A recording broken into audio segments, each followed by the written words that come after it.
Picture this. You've got a narrow, freezing sea, literally choked with grinding ice in the uttermost north.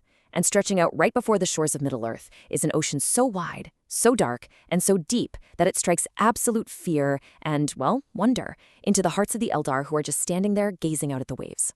Welcome to our explainer on the epic Sundering and the Splendor of the Princes. Today, we're going to unpack one of the most breathtaking cinematic migrations in all of the lore. We'll be charting a course from the shadowed shores of the Hitherlands straight into the golden and silver light of the Blessed Realm. Okay, let's dive into this. Here is our roadmap for today's journey. First, the journey to the uttermost west. Second, the Sundering of the Elves.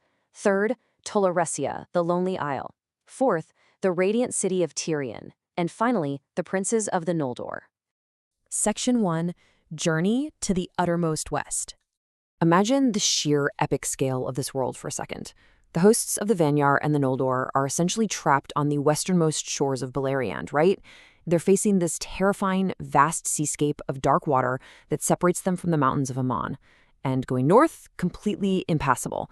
It's violently frozen over by the frosts of Melkor. So how do you transport an entire civilization across an impassable ocean? Well, you enact a godlike feat of engineering. The Vala Ulmo approaches the elves, and with the music of his shell horns, he literally turns their fear into desire. Then he uproots a lonely island that had just been standing alone in the sea. With the help of his servants, he moves this entire island, treating it like a colossal, mighty ship, and anchors it in the Bay of Valar. The Vanyar and Noldor hop onto this monumental, floating ferry and are drawn over the sea toward Valinor. I mean, it's an absolutely staggering visual, like a giant fairy made of earth and stone. Section 2, the Sundering of the Elves. Now, as you might expect, not everyone actually made that first extraordinary voyage. While their friends departed, the Teleri, another kindred of the elves who lived further inland, well, they heard the summons a bit too late and lingered on the dark coasts. And this brilliantly illustrates the poignant destiny of their lord Elwë. See, Elwë was lost in a deep trance, and when he finally awoke, he emerged from the woods with Melian.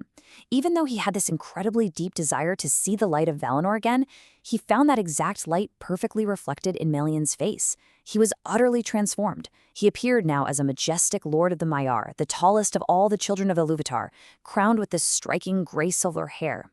A high doom was set before him, and he chose to remain right there in Middle-earth. For anyone who knows the later epic lore of Doriath, you know this is the crucial inciting incident. It sets up the whole shebang. So what does this all mean? It means we get this stark emotional and cultural divide that happens right here, leaving a wonderfully melancholic atmosphere over the shores of Middle-earth. On one side, we have the Teleri. Instructed by the Maya Ase on the rocky shores, they became deeply enamored with the sea. They were lovers of water, of stars, of sea music. Their songs quite literally echoed the crashing waves. But then, on the flip side, you've got the Noldor and Vanyar, seekers of the divine light of the trees, eager for the pure bliss of Aman, and, as we'll see very shortly, unparalleled builders and craftsmen. This isn't just a physical split, it's a fundamental fracturing of the Elven peoples. Section 3, Tol Eressea, the Lonely Isle. Eventually, the Teleri do finally embark on that great island ship to cross the ocean, but their journey is suddenly interrupted. As they're crossing, Ase, who deeply, deeply loves the seas of Middle-earth, calls out to them.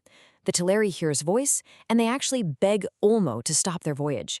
And Ulmo, understanding their hearts, agrees. So Ase makes the island fast. He permanently roots it to the foundations of the sea right in the Bay of Eldamar. It becomes Tol Eressea, the Lonely Isle. The Teleri abide there under the stars, within sight of the deathless shore, but physically separated from it. And it's exactly this long sojourn apart that causes the permanent sundering of their speech from the other elves. It's a massive turning point for their culture. All right, moving to Section 4, the radiant city of Tirion. Our story now steps fully into the light, shifting away from that melancholic starlight and stepping into the golden and silver hues of the Blessed Realm. Seriously, it's like a breathtakingly photorealistic scene in a high-budget fantasy film. But here's the thing. Even in paradise, the elves still longed to see the stars. So, a massive gap was carved right into the great mountain walls of the Pelori. This is the Calasyria, the Pass of Light. It is a literal bridge of radiance. The light of the Blessed Realm just streams forth through this deep valley, kindling the dark waves of the sea to silver and gold, and physically touching the western shores of the Lonely Isle, which actually causes the very first flowers to bloom there. And right in that pass, Upon a high green hill named Tuna, they built absolute magnificence. Picture this, the gleaming white walls and terraces of Tirion. At its highest point stands the Tower of Ingwe, whose slender silver lamp shines far, far out into the dramatic illuminated mists of the sea. And in the courts below flourishes Galathlien, which is a lesser image of the white tree originally made by Yavanna. It's a complete sensory masterpiece of gleaming stone and sacred light. Let's look a bit closer and see how this environment really built the culture of the Noldor. Beloved by Aule the Smith, their thirst for knowledge was absolutely boundless. They quarried the hills to build their high towers and were the first to discover countless earth gems. Actually, scratch that. They didn't just discover them. They devised highly intricate tools to cut and shape these gems into marvelous forms. And rather than hoard all this newfound wealth for themselves, they freely enriched all of Valinor with it. It was a golden age of creation. Now, with such a wealthy, ambitious, and highly skilled civilization firmly established in paradise, we have to ask a pretty important question. Who were the lords destined to lead these glorious people? Who possessed the sheer nobility and vision to rule them? Which brings us to Section 5, Princes of the Noldor. Now, what's really interesting here is how we look at the royal house of Finwë, the High King. These are the grand, legendary figures clad in intricate jewelry and armor whose very specific personalities will drive the entire future of this universe. Notice how perfectly these figures break down into 3 distinct archetypes. First, we have Fëanor. His spirit literally burned like a flame, making him the mightiest in skill of both word and hand. Next is Fingolfin, the strongest, the most steadfast, and for sure the most valiant. Finally, there's Finarfin, the fairest and most wise of heart, who actually married the Swan Maiden of the Teleri. 3 brothers, 3 vastly different defining traits. And from there, their lineages expand into a highly complex, deeply important family tree. Fëanor has 7 sons, well known as fierce hunters and wanderers of the woods. Fingolfin's children include incredible lords like Turgon and his sister Eredhel, the White Lady, who proudly rode in silver and white. And then Finarfin's children include Finrod the Faithful and, crucially, a sister named Galadriel.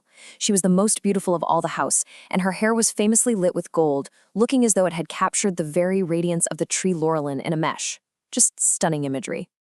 As these princes grew in power and beauty, the grand migration finally reached its sweeping, epic conclusion.